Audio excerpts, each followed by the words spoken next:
Ça filme. Là aussi. Ça filme.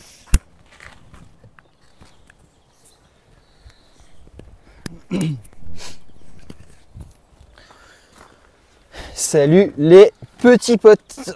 Salut tout le monde. On vous l'avait promis et ça y est, on y est enfin. On vous fait enfin une vidéo FAQ où on va se présenter. Nickel. Donc.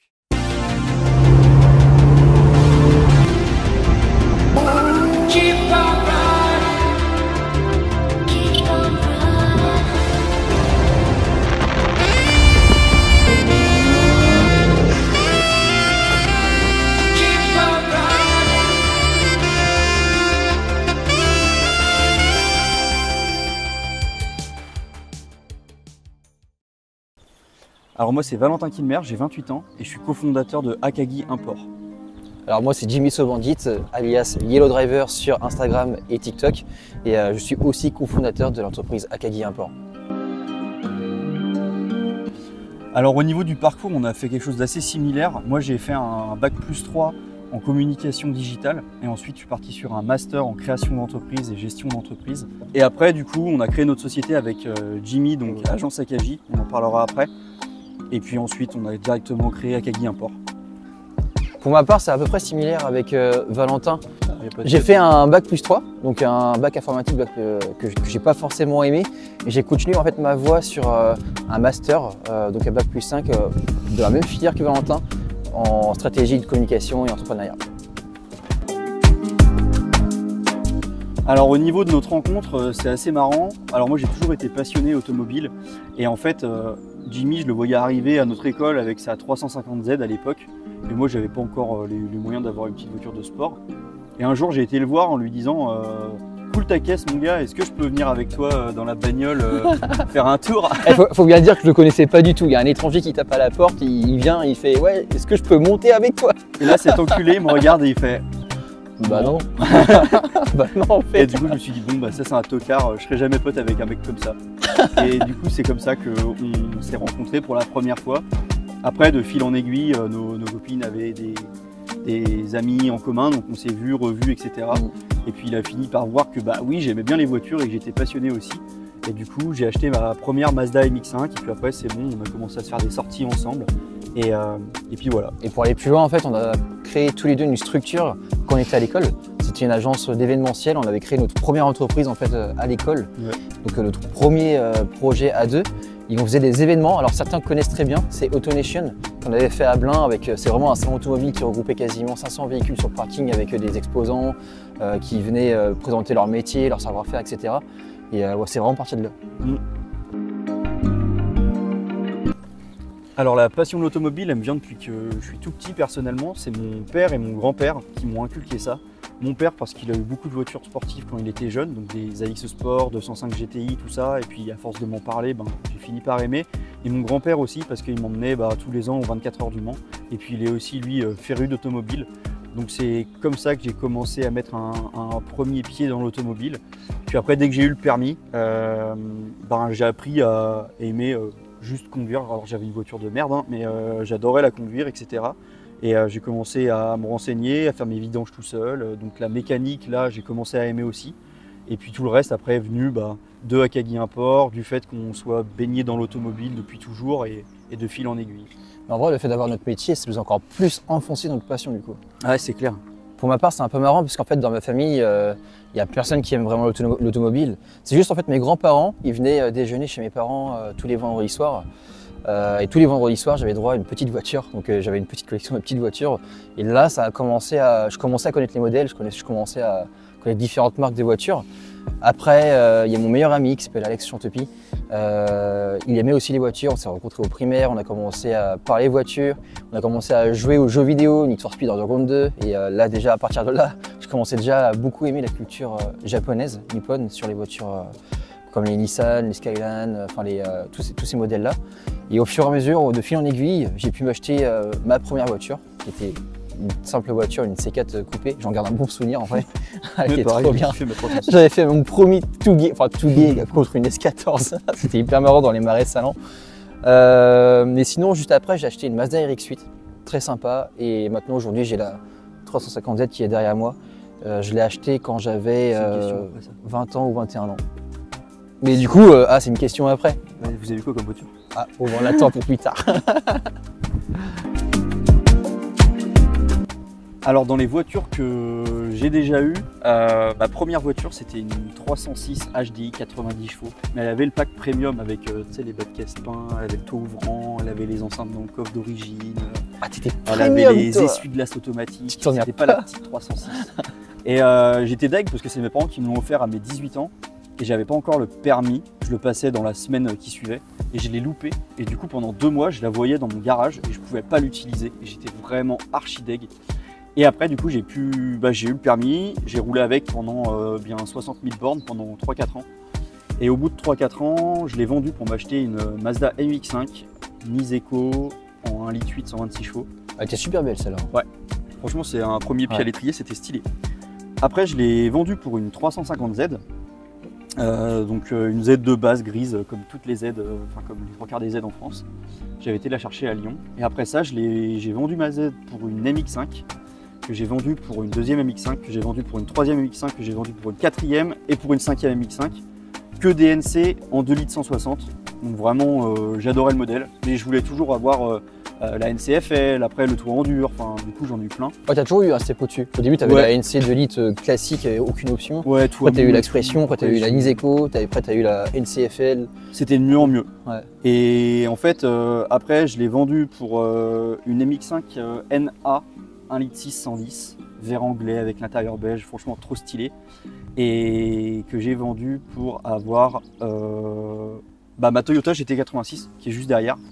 Et quand j'étais passé de la MX-5 NC à la Z, je trouvais ça cool la Z, mais je trouvais que la MX-5 était un peu plus fun parce que c'est beaucoup plus léger et je trouve que la MX-5, quand on en conduit beaucoup, quand on les revend, c'est jamais pour très longtemps parce qu'on a toujours envie d'y retourner. Et la GT86, ça me fait pas trop ça parce qu'elle a quand même le poids qui est contenu et je trouve ça hyper agréable. Donc c'est dans la même philosophie que la MX-5, mais avec un toit en dur. Comme vous avez pu entendre en fait tout à l'heure, j'avais commencé avec une C4, donc une C4 avec 92 chevaux, une HDI increvable. Elle avait 250 000 km, j'étais trop fier dedans. J'allais à l'école, au lycée avec, j'étais roi du pétrole avec ça. Ouais. Après j'ai eu une BMW, une 90, une série 3 pardon, et j'ai fait ma première glissade avec. Et c'est aussi là où j'ai fait mon premier trottoir. Donc pas hyper bien, mais la voiture elle avait rien. Et juste après ça, la Mazda RX-8, vraiment super voiture. Elle était noire, 231 chevaux. Franchement, j'ai adoré la voiture. Franchement, on va pas se mentir, c'est un châssis qui est dingue. Ouais. Le seul truc, c'est que j'ai vite déjanté avec la consommation d'essence qui est ahurissante, la consommation d'huile qui est ahurissante.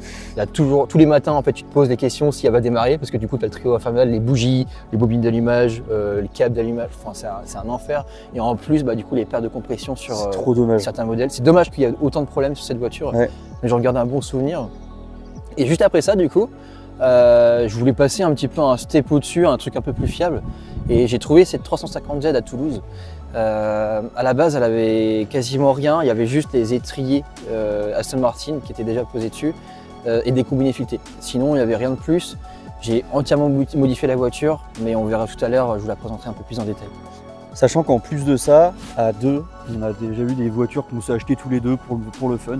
On a commencé avec une 4L, avec laquelle on a fait le 4L Trophy. Donc c'est là aussi qu'on a mis nos premiers pieds à l'étrier en termes de mécanique, parce qu'on a tout refait la 4L. Après ça, on a vendu la 4L, on s'est acheté une Subaru WRX-8, un avion, c'était trop stylé, qu'on a vendu pour s'acheter une 206 RC.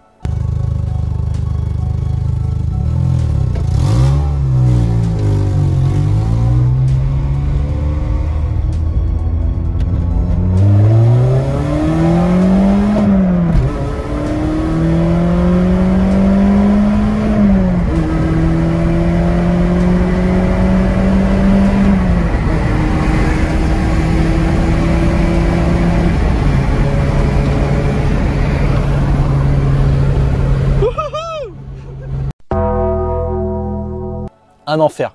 Un enfer, parce qu'on l'a fait venir du Japon. C'est la Donc vache. c'était là notre premier pied à l'étrier en termes d'import. On a fait venir une voiture du Japon et on n'y connaissait rien, donc la voiture on l'a roulée comme si de rien n'était. Évidemment, ben, du coup, ça s'est mal passé parce que la voiture n'avait pas spécialement été entretenue. Donc, on a pété la distrie, on a changé les soupapes, on a changé le joint de culasse, on a changé plein de pièces. Ça s'est hyper mal passé.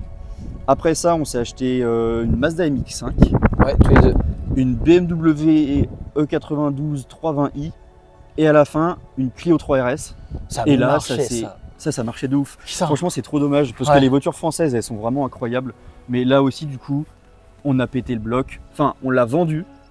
Et la personne qui nous l'a acheté, salut Mathieu. Ouais, c'est clair. En fait, pour expliquer les trucs, c'est qu'on a voulu faire les choses bien. C'est une voiture à consommer un peu d'huile avec les segments racleurs d'huile qui commençaient à décéder. Du coup, on a décidé de faire ça en garage Renault. Du coup, on a changé les racleurs d'huile et on s'est dit en prévention, on va faire les coussinets de bielle. Car apparemment, c'est un peu une petite maladie sur les Clio 3 RS. Donc, on les a fait. Au black. Problème, c'est que du coup, la personne qui nous a fait ça a mis un peu trop de pâte à joint en fait sur le carter d'huile. Du coup, il y a de la pâte à joint qui s'est mise dans la crépine d'huile. Et du coup, l'acheteur a serré le bloc à peine 50 km plus tard, quoi. Ah non, là, quand on l'a récupéré, elle bouffait plus d'huile, elle marchait super bien. On a roulé 400-500 km comme ça et ça se passait très bien. Et l'acheteur, il vient, il apprend Dégoûté. 50 bornes. J'étais dégoûté. Et là, il m'appelle, j'ai pété le bloc. Là, je dis non, mais c'est impossible, t'as fait comment? Et du coup, on lui a dit de passer par un expert, donc il a fait appel à un expert. Et puis, donc on y est allé, et puis l'expert a clairement dit non, non, là, c'est de votre faute, les gars, c'est pas lui qui a fait des conneries. Et du coup, ça nous a coûté 4500 balles. Ouais, on a joué le jeu. On a joué le jeu, Ah, on a été après, jusqu'au bout, pas le choix. on a réparé la voiture, etc. Et du coup, au Pas le final, choix. il s'est retrouvé avec une voiture quasiment neuve. Alors, moi j'ai deux voitures de rêve. Vu que je viens de la MX-5, j'adore les véhicules vraiment légers avec le côté karting. La voiture vraiment que je rêve, il y en a deux, ça serait... Est-ce qu'on ferait pas genre rêve accessible et rêve inatteignable? Ouais, vas-y. Vas-y. Alors, le Lotus Elise ou Caterham 7, vraiment dans le rêve là pour bientôt. Je trouve ça juste cher pour ce que c'est, parce que malgré tout, il n'y a rien dans la voiture. Mais c'est vraiment des voitures qui me font rêver, parce qu'il y a le côté vraiment passion pure, quoi. Là, il n'y a plus de confort, il n'y a plus rien. Et dans le rêve un peu inatteignable, une Lexus LFA, comme beaucoup de gens. Pour le son, pour la gueule, pour l'originalité, pour toute la technologie qu'il y a derrière, pour l'histoire qu'il y a derrière, pour tout le reste. C'est un fantasme cette voiture. Ouais.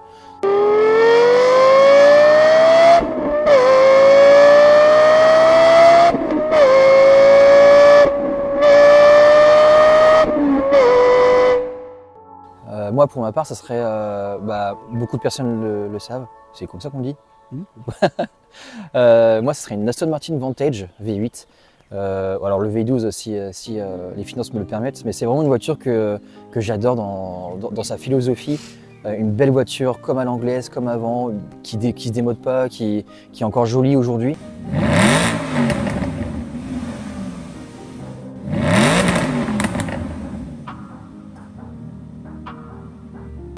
Et sinon, en rêve inatteignable, ça serait la Ford GT, la Ford GT40. Je suis un grand fan des 24 heures du Mans. Cette voiture, elle me fait rêver et je trouve que avoir une petite 24 heures sur route, Ouais. c'est une 24 heures d'époque, Ouais, de quoi. ouf, hein. C'est insolent, c'est trop ouf, c'est magnifique.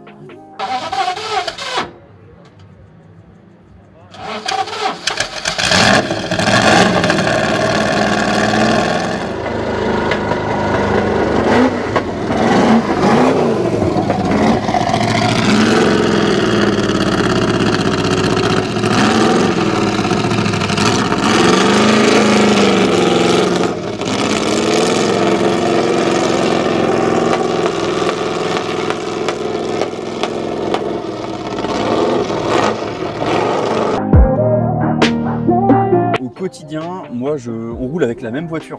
En fait, il a acheté une Celica qu'il a payé 3 francs 6 sous. Il a mis un truc AliExpress à 10 balles. Elle roule à l'éthanol. Et du coup, je me suis dit, vas-y, je vais faire pareil. Donc, j'ai pas réussi à trouver la même affaire. Donc, je l'ai acheté dans le champ d'un grand-père. Ça faisait 15 ans qu'elle pourrissait dehors. Et j'ai tout refait dessus, le moteur, distri, embrayage, tout ce qui est pompe, filtre, tous les trains roulants, tout, c'était hyper long.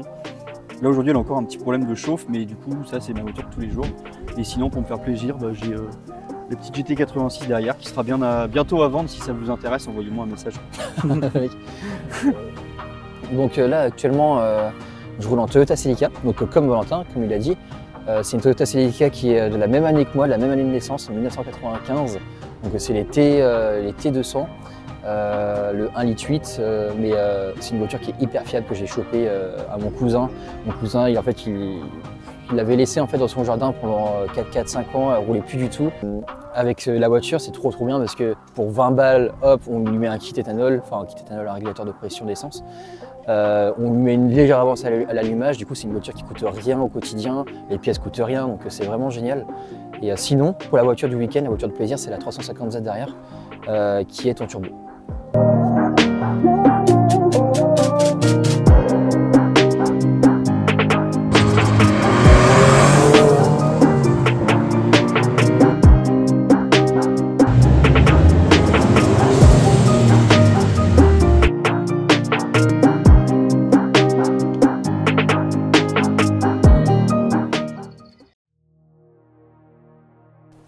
Alors Akagi Import, c'est venu de fil en aiguille. À la base, en fait, moi et Valentin, on avait commencé à faire des importations en Allemagne à titre personnel. On commençait à en faire pour nous, pour de la famille, ensuite des cousins, des cousines, des amis.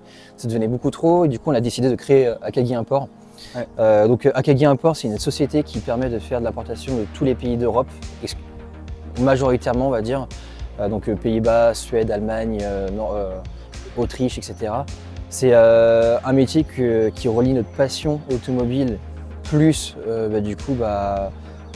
l'envie d'entreprendre, puisqu'en fait on voulait vraiment faire quelque chose qui permette de voyager finalement, puisque du coup là on vit notre passion plus le voyage. Donc le but du jeu dans cette boîte, ça va être de trouver des véhicules qui correspondent à vos critères, à vos attentes, dans un budget qui est vôtre, du coup on respecte vraiment votre budget. Et de les ramener en France, de les immatriculer pour vous. Le but du jeu, c'est d'avoir votre voiture clé en main. Quand elle arrive chez vous, vous pouvez directement rouler avec la voiture, que vous ne prenez pas la tête avec quelles que soient les démarches. On veut vraiment que ça fasse comme si vous achetiez une voiture en France. Le but, c'est de pouvoir, vous nous contactez, vous nous dites, voilà, je cherche telle voiture avec moins de temps de kilométrage, pour tel budget, avec telles options, de telle année, etc., etc. Nous, on note tout ça, on cherche partout en Europe. Alors, on a plein de partenaires aujourd'hui, c'est ce qui fait notre force. On a plein de partenaires partout en Europe. Et puis aussi, on cherche sur toutes les plateformes communes. On cherche le véhicule qui vous correspond. On en trouve plusieurs. On vous envoie une plaquette de présentation qui présente les différents véhicules qu'on a trouvés qui correspondent à vos critères. De là, vous faites votre choix sur 1 ou 2 véhicules. Nous, on contacte les vendeurs directement. On essaie de valider un maximum de choses. Carnet d'entretien, nombre de propriétaires, est-ce qu'elle a tapé, est-ce qu'il y a des défauts, est-ce qu'il y a des frais à prévoir bientôt. Enfin, vraiment l'essentiel de la voiture. Des vidéos du moteur qui tourne, des vidéos de roulage, des vidéos de la voiture, des photos du châssis également, parce qu'on sait que la rouille, ça peut faire peur quand même sur des pays de l'Est. Et avec tout ça, en fait, on essaie de vous mettre en confiance et on vous donne aussi notre ressenti. Parce que nous, on a l'habitude d'acheter des voitures et du coup, des fois, quand on ne sent pas, on vous dit franchement, n'y allez pas, ça sert à rien, on va en trouver d'autres. Donc le but, c'est qu'on y aille que quand on est sûr à 99,9% que la voiture est bien. Une fois sur place, on valide la voiture avec vous, on vous fait une visio pour vous montrer vraiment l'état de la voiture dans sa globalité et chaque défaut. C'est votre voiture, le but c'est que quand on vous la livre, vous n'ayez pas de surprise. Et une fois qu'on vous livre la voiture après, vous n'avez rien à faire. On fait toute l'immatriculation de la voiture et à la fin on revient juste vers vous quand il faut payer la carte grise. En fait, nous ce qu'on voudrait là-dedans, c'est que vous ayez limite plus d'informations sur la voiture que si vous achetez une voiture en France. Ouais. Là, on fait tellement de recherches sur les véhicules que vous allez choisir en importation, on fait tellement de recherches que vous allez tellement en savoir sur la voiture que finalement, c'est un grand oui déjà avant le départ. Avant le départ, la voiture elle est quasiment déjà validée. Une visio qu'on va faire avec vous quand on arrivera sur place, c'est vraiment pour valider vraiment les derniers détails de la voiture. Mais voilà, généralement, on en sait tellement sur la voiture que on est quasiment sur un 100% d'importation. Bah ouais, et puis l'année dernière, on a importé 550 000 € de voitures. Et parmi ça, ça représentait 98 000 € d'économie en tout. Donc ça fait une moyenne de 2 500 € économisés par voiture. c'est quand même pas J'ai mal. mal au dos. Et c'est ça l'avantage de l'import du coup. Alors il y en a plusieurs, c'est soit de trouver un véhicule moins cher, soit de trouver un véhicule pour le même prix qui est moins kilométré, plus optionné, avec un meilleur moteur. Parfois on arrive à tout avoir en même temps, donc un véhicule moins cher avec moins de bornes, un meilleur moteur et tout ça. Et vraiment le but en fait c'est de trouver des choses qu'on ne peut pas trouver en France. Et alors le but final nous qu'on a vraiment et on s'y tient, le but c'est de trouver votre voiture. Donc si vous la trouvez en France, c'est pas grave. Le but c'est d'en trouver une qui correspond à vos critères et qui est plus avantageuse. Donc si jamais cette voiture-là elle est en France, ça peut arriver, mais tant mieux, vous avez trouvé votre voiture comme il faut. Maintenant nous on est là du coup pour vous apporter d'autres solutions. Si vous cherchez, je sais pas, une Celica ou une GT86 en France, il y en a 50 ou 40 à vendre. Là, si on regarde toute l'Europe, ça en fait 200 à vendre. Donc autant regarder les 200 et puis regarder ce qu'on peut trouver. Si on trouve, tant mieux. Si on trouve pas, c'est pas grave, ça engage à rien. Oui, voilà. La recherche est gratuite. La recherche, elle est gratuite, ça c'est important de le dire. Votre meilleur souvenir auto, en vrai je peux en dire deux. Oui, vas-y si tu veux. Mon meilleur souvenir auto, c'était pendant 4L Trophy, quand on était avec la 4L qu'on avait tout refait. Si elle roulait, c'était que grâce à nous, dans le désert. Tu te rappelles, dans les petites montagnes là, avant d'arriver à Merzouga. C'était trop bien, il faisait trop beau, il y avait plein de soleil, les montagnes, on allumait tout le monde parce que du coup on avait un moteur de R5. Chevaux. En fait, les 4L de base, elles ont 35 chevaux je crois de base. Ouais, et nous elle avait 45 chevaux. On avait un missile. Et du coup ça c'est un putain de souvenir, franchement l'ambiance, il y avait tout. Et puis deuxième meilleur souvenir, c'était pour notre premier import, pour aller chercher ma Mazda MX-5 en Allemagne. On a été la chercher à Munich et au retour on s'est dit oh, on n'est pas très loin de l'Autriche et du Liechtenstein non plus, et puis de la Suisse. Et du coup on s'est fait un road trip improvisé complètement, où on a traversé toute l'Autriche, le Liechtenstein, toute la Suisse. Et là, on était dans des montagnes de malades avec une MX-5 NCFL avec des combinés Bilstein. C'était un délire dans les montagnes. Ça, franchement, ça c'est un putain de souvenir. Du coup, moi j'ai deux meilleurs souvenirs aussi. Le premier, c'est un souvenir que j'ai partagé avec une personne que je ne vois plus aujourd'hui malheureusement. On s'est un peu éloigné, on s'est un peu perdu de vue. Mais c'était les premières séances de drift à l'OEAC avec l'école de pilotage Pégase. Franchement, j'en garde vraiment un souvenir qui était incroyable. Vraiment, ma première glisse, j'étais fan de drift en fait de base. Et savoir que en fait, j'ai pu mettre les pieds sur un circuit et apprendre à glisser du coup sur toutes les voitures possibles, BMW, M4, M3, automatique, coupé, 350Z, 370Z, vraiment toutes les voitures possibles, même de la Porsche GT3. Ça, c'était un truc de fou. Franchement, j'avais pas les larmes aux yeux, mais j'avais les frissons partout. Sinon, en termes de deuxième souvenir, je pense que c'était avec toi, c'était vraiment mémorable. C'était quand on avait importé deux Mazda MX-5. Deux Mazda MX-5, deux NC, 2 litres, 160 chevaux. On a traversé la Suisse, on est passé par les cols et tout. De haut en bas là, sur le barrage de Santa Maria en Suisse. Incroyable. Franchement, pouvoir être décapoté dans les montagnes suisses avec deux avions de guerre qui sont faits justement pour ces cols-là. Ouais. Là, du coup, c'était vraiment incroyable. Tu sais, la route à Andermatt où il y a, c'est l'hôtel qui est dans James Bond. Il y a un hôtel dans James Bond qu'on voit dans un des James Bond qui est dans une épingle complète en pleine montagne. Ça, tu passes devant, tu fais yeah. Oh. Maintenant, le pire souvenir automobile. Là aussi, il y en a deux. Le 4L Trophy aussi, quand on devait rentrer. On est rentré, on partait le dimanche et moi je bossais le lundi. Je bossais chez Pégase à l'époque. J'ai bossé 1 an chez Pégase et là tu es dans une 4L qui a encaissé tout le 4L Trophy. Elle avait une fuite à l'admission, à l'échappement. À l'échappement. Du coup il y avait de la fumée dans la bagnole. Il y avait une fuite au niveau de la pompe à essence. Du coup ça sentait aussi l'essence à mort dans la voiture. Et on est parti de Marrakech et on est rentré jusqu'à Nantes. On a roulé quoi 27 heures. 27 heures d'affilée, sans dormir, en mangeant de la merde. Alors il faut préciser qu'en fait, on était 3 équipages, donc on avait 3 voitures. Donc il y avait la nôtre, plus celle de nos collègues Tristan et Thomas. Et des filles. Et le truc c'est que il y a une fille qui restait à Marrakech. Voilà. Il y a Thomas qui n'arrive pas à rouler quand il fait noir. Il s'endort, à l'époque, il s'endormait vraiment au bout d'une heure. Et la dernière fille, en fait, elle pouvait pas vraiment conduire sa 4L parce que les pneus étaient complètement rincés, il y avait un problème d'équilibrage. Du coup, dès qu'on tournait un petit peu le volant, elle était dangereuse. C'était horrible. Du coup, on s'est retrouvé à devoir ramener à 3 4L. Et c'est vers l'Espagne, on s'est tapé une tempête, la pluie à mort. Sauf que moi, je devais rouler les vitres ouvertes. Ça sentait à l'intérieur de l'habitacle. Franchement, j'ai cru qu'on allait crever. Et quand on est arrivé, on est tombé de fatigue. Ça, c'était un souvenir vraiment de merde. Surtout 27 heures de route. En fait. Ouais, 27 heures de route d'affilée dans chaque voiture. Puis pas le choix de rentrer. Est-ce qu'elle va tenir, est-ce qu'elle va pas tenir? Franchement, on râle. Et c'est des 4L. Hein. C'est pas des voitures récentes comme ça. Genre, il n'y a vraiment aucun confort. C'était vraiment horrible. Et le deuxième souvenir horrible, c'est quand on allait chercher la 350Z à Riga, donc celle de Clément et Vincent. Et t'es à Riga, tu regardes ton GPS et tu vois qu'en fait t'es hyper loin de chez toi. Il n'y avait rien là-bas. Franchement, il n'y a rien. C'est que des champs.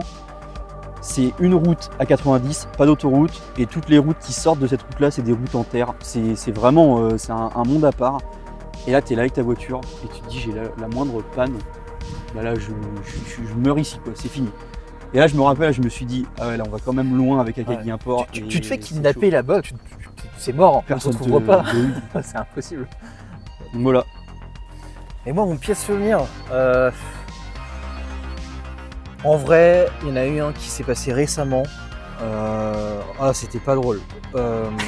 Vraiment pas drôle. C'était la semaine dernière, c'est encore frais dans ta tête. Non, c'est pas celui-là. C'est pas celui-là? Non, c'est pas celui-là.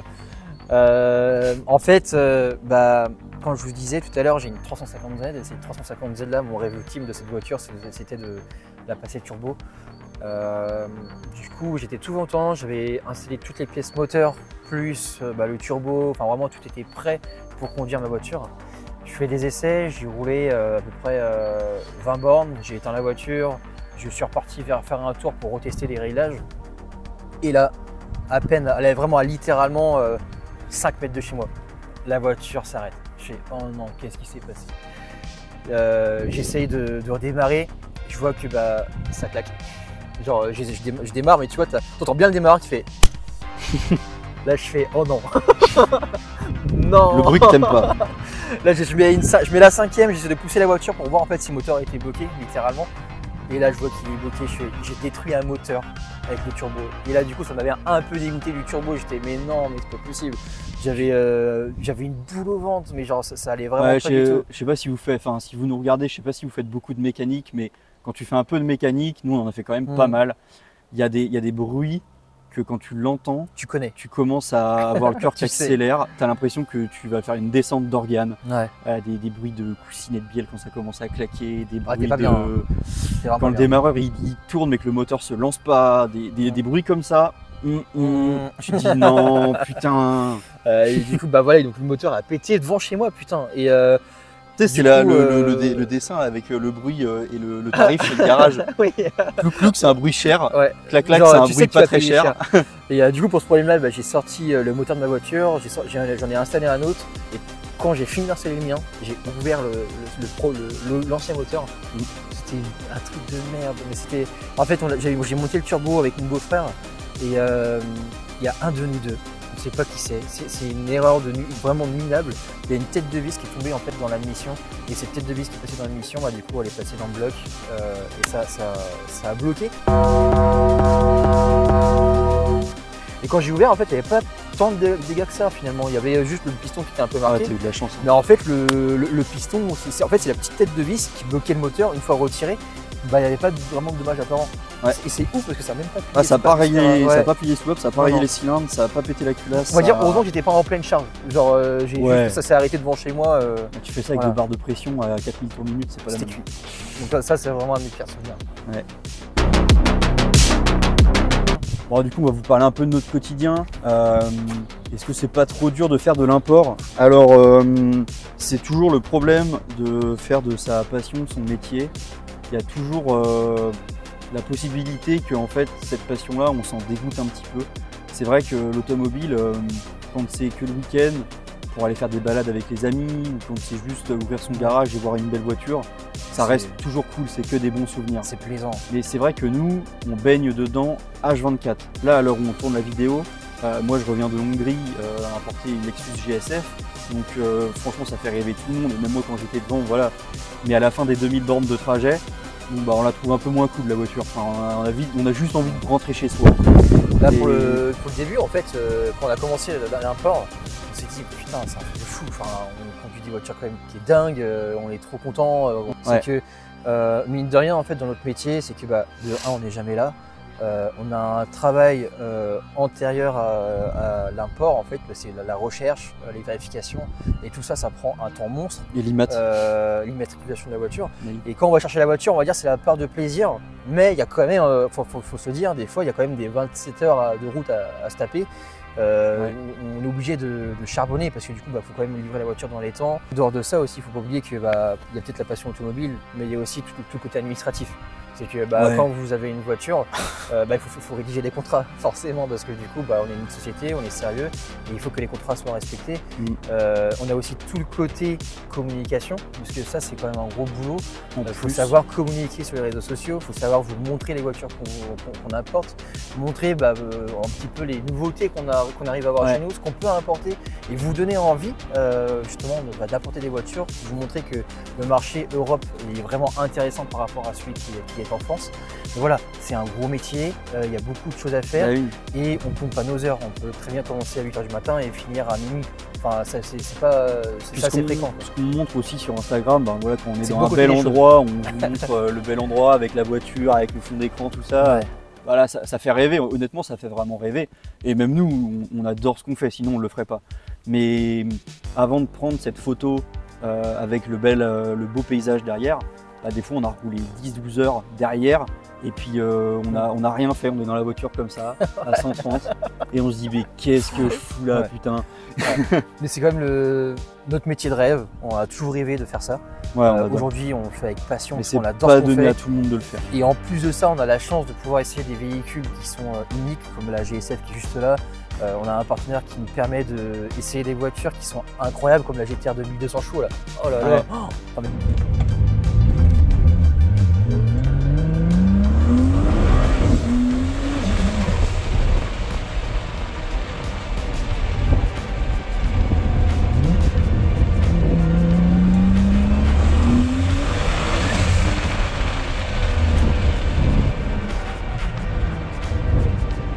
C'est un délire, et monter dans des véhicules comme ça qui sont atypiques, ça fait vraiment plaisir et c'est là que ça donne vraiment de la baume au cœur notre métier. Dans 5 ans, alors là c'est un petit peu tôt pour le dire, ça fait qu'1 an qu'on existe. Maintenant cette année là on est vraiment parti sur les chapeaux de roue, franchement incroyable, on a importé peut-être une vingtaine de voitures depuis janvier, alors que l'année dernière à la même période on en importait 2 ou 3 dans le mois, donc ça part vraiment. Là pour l'instant notre objectif en tant que petite société c'est de réussir à acheter un local où on va se sentir chez nous, où on pourra même accueillir des clients quand ils voudront venir réceptionner leur voiture, où on va pouvoir nous s'épanouir et puis c'est vraiment l'objectif, trouver un chez nous. Et puis dans 5 ans, l'idéal ça serait de pouvoir faire plus de véhicules, avoir peut-être d'autres personnes qui travaillent avec nous pour en ramener davantage. Qui suivent le projet, qui auront envie d'évoluer avec nous dans cette aventure. Mais on a un côté passion, on ne veut pas que ça devienne une multinationale parce que sinon, si ça devient l'usine, c'est plus drôle. Enfin, si demain on importe des GSF comme on importe des 208 HDI, on perd le côté familial et le côté vraiment relation client c'est ce qui est vraiment sympa qu'on a aujourd'hui. On s'entend avec tous nos clients, on prend des nouvelles de temps en temps, ils nous envoient des messages pour nous dire hey, regardez ce que je viens de faire sur la voiture. Ça c'est un truc qu'on veut vraiment garder et on ne veut pas que ça devienne l'usine. Maintenant voilà, se développer un peu plus, c'est le but de chaque entreprise, donc c'est vraiment ce qu'on aimerait bien faire. Surtout pas perdre en qualité sur les voitures. Et puis reste qualitative et qu'on vous apporte pas, qu'on fasse pas un brouillon des voitures. Que les voitures restent belles parce que du coup c'est quand même notre image. Et puis avoir un garage, mec, on voulait un garage avec un pont et bricoler des caisses de ouf. On va se dire qu'à la fin de notre vie, on peut être fier des voitures qu'on a eues entre les mains et surtout vous les présenter. Je dirais même que dans 5 ans, moi ce que j'aimerais bien en tout cas, c'est que la chaîne YouTube se développe peut-être un petit peu plus, qu'on essaie de vous présenter plus de voitures, qu'on montre un peu plus notre savoir-faire. Ouais. Mais ce partage avec vous, en fait, pour nous, il est important. Et c'est franchement la concrétisation de notre métier. Pouvoir partager notre passion, partager ce qu'on ressent sur tout ce qu'on fait.